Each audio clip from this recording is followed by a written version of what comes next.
I'm glad to see news today from the federal government, as I've been pushing it on the Premier's table, that these vaccines have to be distributed and allocated based on per capita, and I'm glad we're doing that.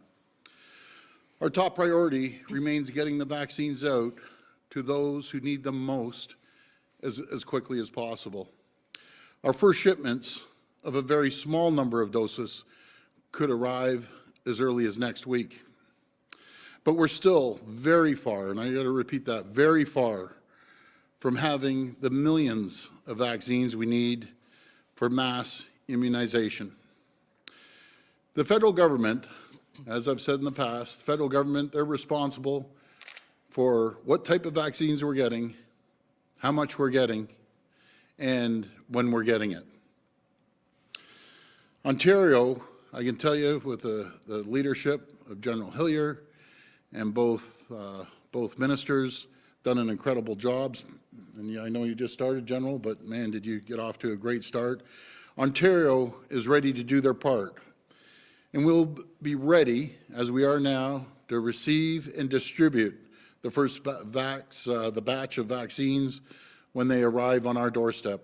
Our mission is really clear for us. We want to run an efficient and equitable COVID-19 vaccination program for Ontario in order to provide every eligible person in the province with the opportunity to voluntarily get vaccinated against COVID-19. One of the things I've learned about operations over these past years in the Canadian Armed Forces is that when you have an immense mission like we have with the vaccination rollout program for Ontario, you take it one bite at a time. We've broken it down into 3 phases. So in our phase 1, we want to get the vulnerable and the healthcare workers, and we know that we will have more demand in those 2 groups than we will have vaccines to satisfy. So we can't do it all at once, and what we have committed back to the Premier and to Cabinet is that our decisions in the short term, based on when the vaccines arrive, whether it's 100,000 next week or 250,000 down the road further on or 500,000 2 weeks after that, we will make the decisions as to where we go based on the best data that we have.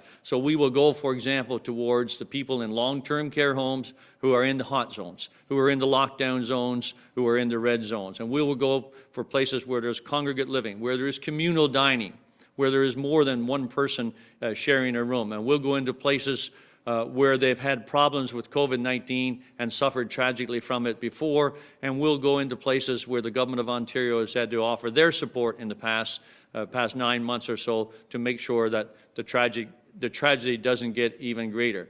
And so we're going to do that over that first phase. Phase 1 will take us 2 to 3 months, depending on the arrival of those vaccines. We won't be able to do everyone each day or on the first day, so people are going to have to be patient that their turn will come in that phase 1 category. Phase 2, somewhere about 1st April onwards, in my view, is going to take 6 to 9 months, perhaps a little bit longer, and that's when the bulk of the vaccines will start to arrive, other than Pfizer and other than perhaps just Pfizer and Moderna. And we will start, and we will ask, of course, the Cabinet for recommendations as to the priorities beyond the vulnerable and the healthcare workers, so we can start ensuring everybody across Ontario who is eligible and who wants the vaccine can get it. And then phase 3, which we'll be planning at the same time, is what I would call the steady state. And that's when we want to turn the operation into one which is identical to the flu vaccine or the shingles vaccine, where your pharmacies, your medical clinics, your provincial health units are the places where you go, and that the special vaccination sites that will characterize a lot of phase 1 and a lot of phase 2 will start to disappear. I'll close by saying we're also going to be shaped by the vaccine itself. And we know that with the Pfizer vaccine, it is perhaps going to be very difficult to move it from the points where we receive it. And so we may not be able to get into long-term care homes immediately. And if we can't, we'll get the workers in those homes to come to the vaccination site where the vaccine is delivered. We'll get them, the personal care workers, the essential visitors, and the health care workers who looked after those the residents of those long-term care centers.